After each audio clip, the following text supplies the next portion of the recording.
achievement with sterling qualification as school head, Dr. Chima N. Escobar, ma'am. Likewise, to our Federated PTA President, Ma'am Beverly Pearl M. Sotelo, ma'am. School administrators, dear teachers,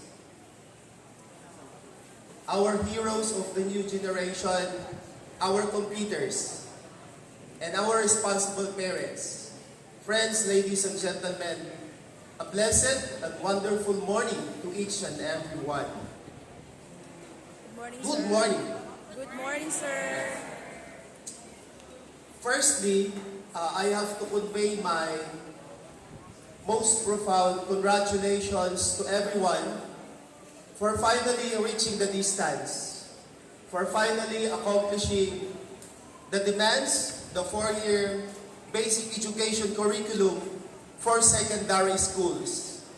Your completion, dear students, is likewise a completion ceremony for our dear school principal, for our dear teachers, and most especially to our parents. Your celebration marks a milestone in your life. It is a fulfillment of something that you have dreamed about. Looking back 4 years, as you set your foot into this very acclaimed institution, you were probably trying to figure out how will you be able to hurdle the 4-year academic endeavor in this prestigious institution. The past years have been challenging. The past years have been so tough. But we are always reminded as a nation that the Filipino people will always be tougher than any challenge there is in the society. Milestone as it is, dear completers, humility will dictate us that we have to offer everything to our Almighty Father, for He has blessed us with the right school principal, the right teachers, the right school administrators, and the right parents. For this particular purpose, may I invite our completers to please stand. Look at where your parents are seated right now. Alayo ko. They may not have a complete picture of where you are today, but let us all exclaim together, "Thank you, Nanay, Tatay." Ready, blow. Thank you, Nanay, Tatay. Let us take your seats again. Hope as you have exclaimed those words, as simple as they are, they will represent the best of you as a son, as a daughter. Your learnings will never be compensated by your togas. Your learnings will never be compensated by your medals, nor the certificates that you are about to receive. Because for me, as a teacher, like your teachers, your learning shall always be compensated by the right kind of attitude that you can offer to your parents. The right kind of valuing that you can foster to those who come before you.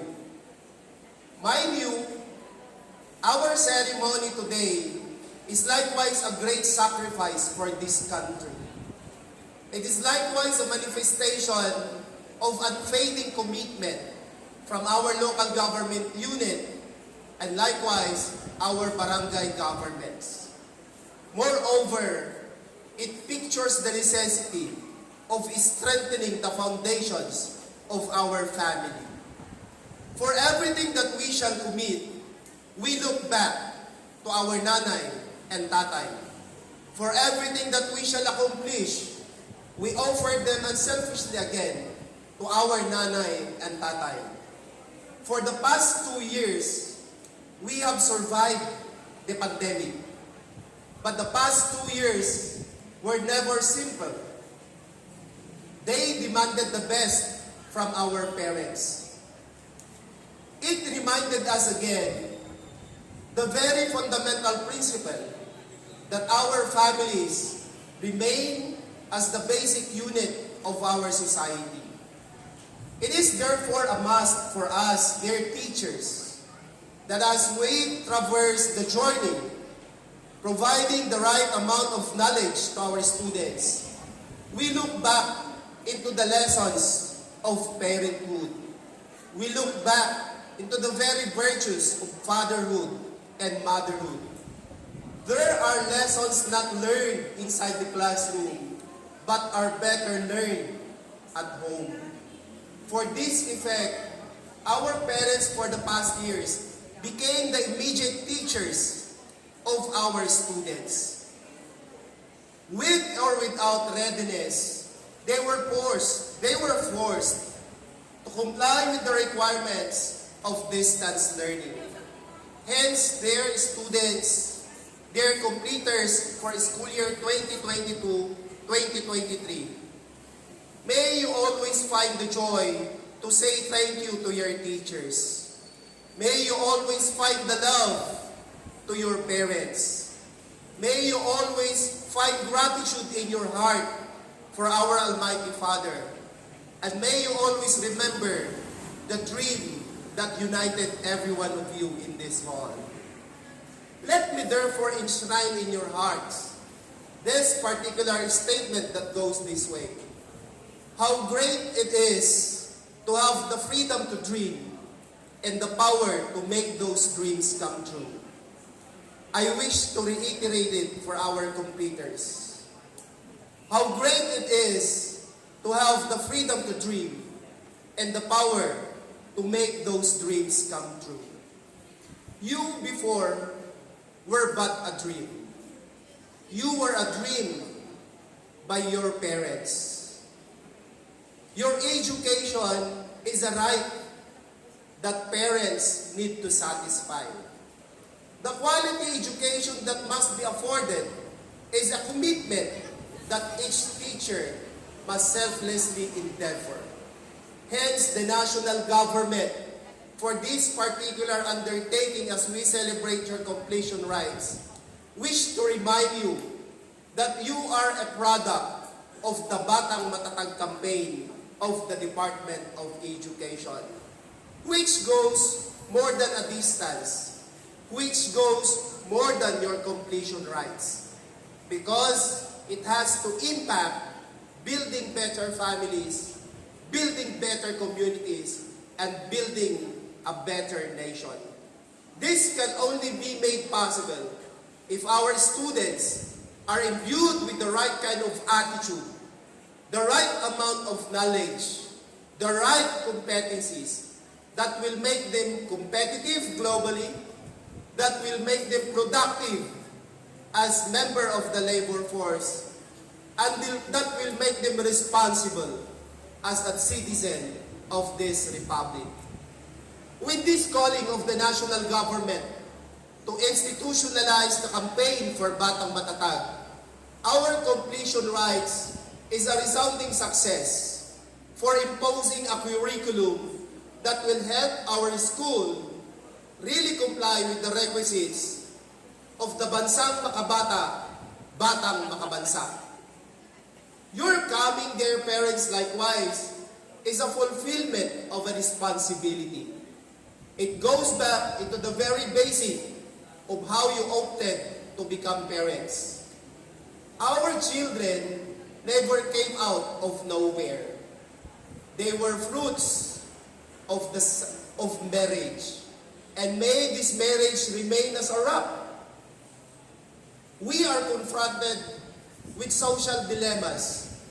We are confronted with social decays. And may our young boys and girls always go back to the very reason why we are here. It's because of our families. When we strengthen the very foundation of our family, students may not be able to accomplish the required status of being a scholar. They may not be awarded medals and certificates as outstanding students.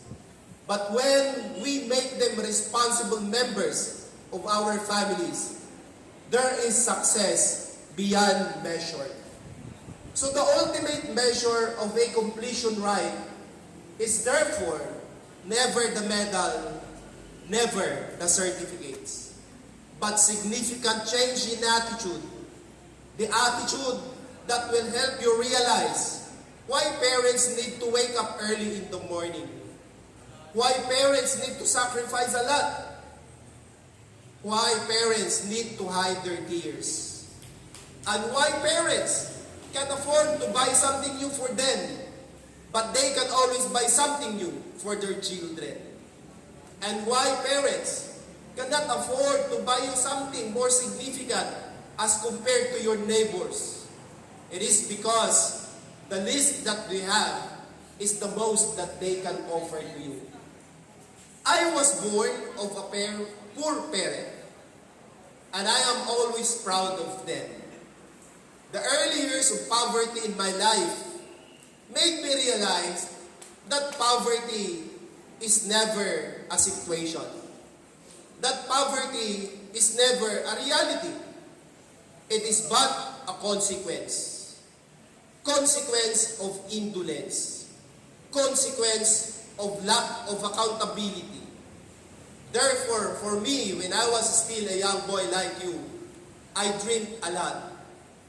And I have this particular dream that one day, I will make my parents proud of me. I will make my community proud of me. And I will make my brothers smile because of me. If you were born poor, that is never your problem. But if you shall die poor, that is your problem. This striking statement was pronounced by Bill Gates even, a billionaire, a magnate, born to be ordinary, but whose life is now extraordinary. So dear students, if we are facing poverty as a consequence, remember, education is difficult, but without education, life will be more difficult. For everything that comes hard, there is success hiding in the curtain. For everything that is so difficult, there is joy behind the scene. So for everything that we shall struggle, always remember that there are parents who will continue to push us through. That there are teachers who believe in us. That there is one infinite God who will always provide us the lift, who will provide us the guidance, and who will provide us never-ending grace. So as you tread another journey in your life, many will be left behind. It is because of social realities. I, for one, I dreamed of becoming a doctor of medicine to be of that fact.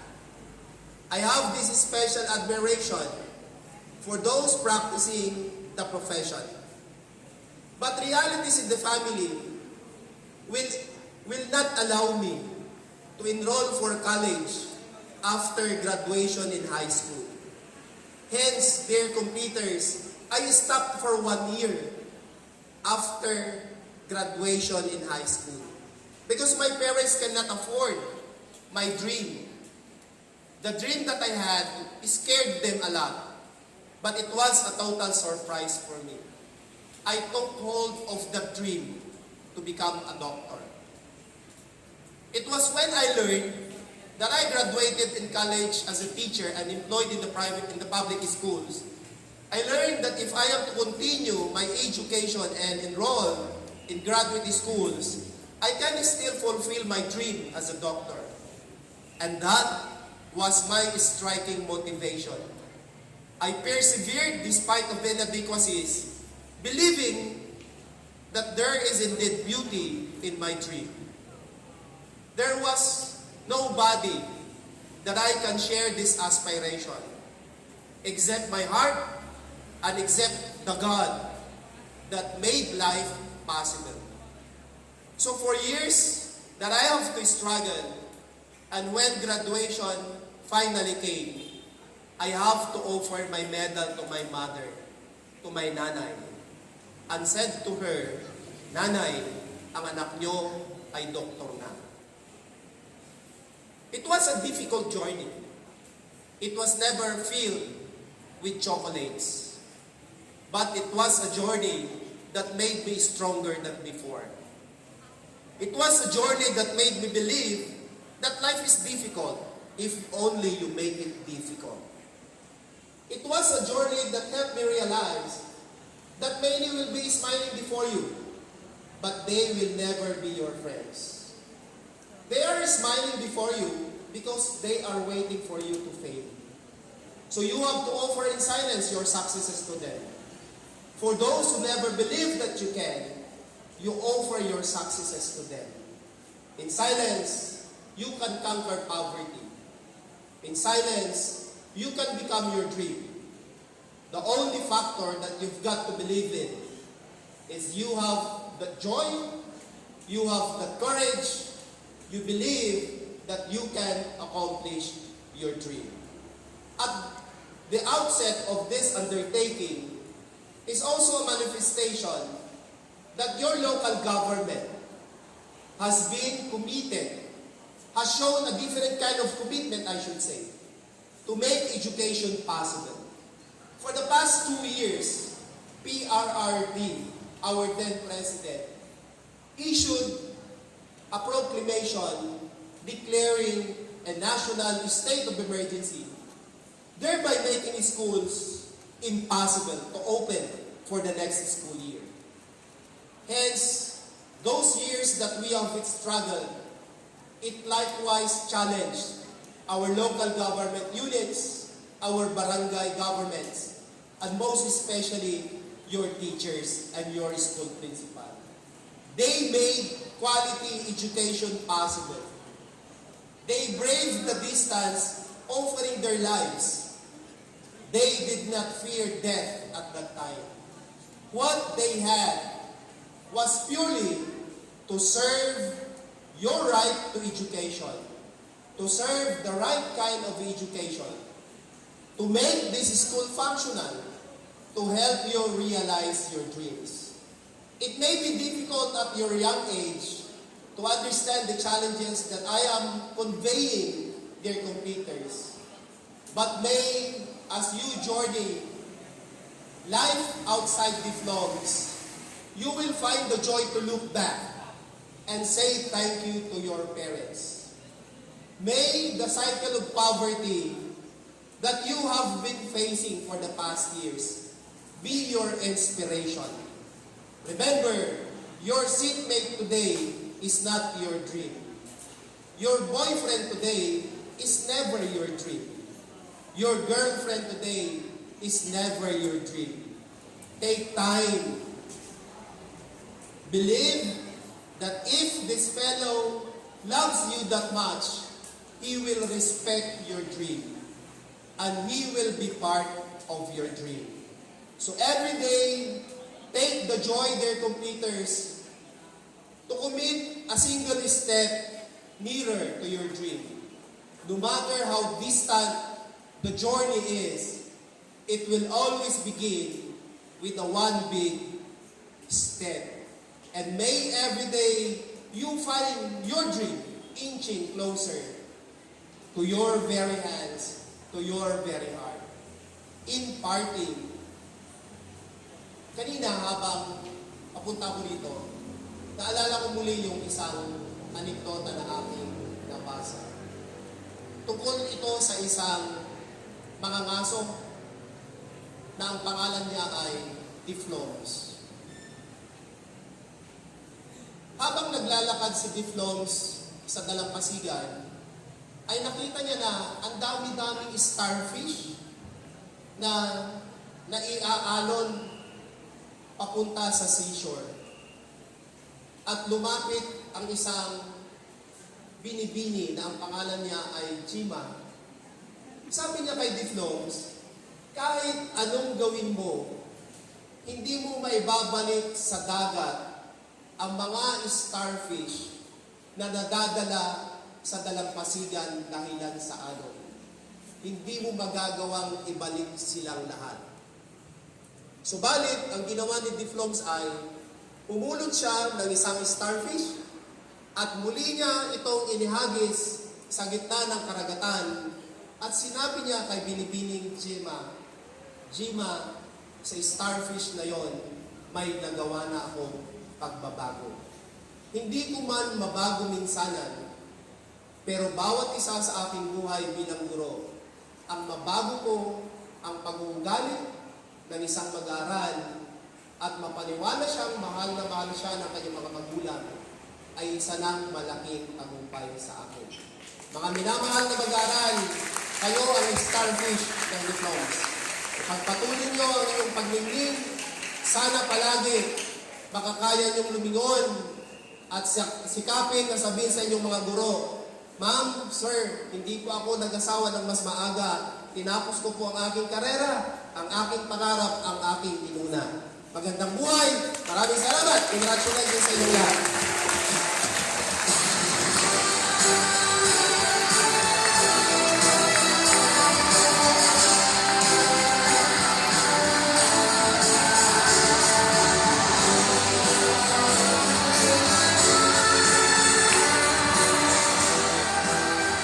Once again, may I call on Dr. Jima Escobar to present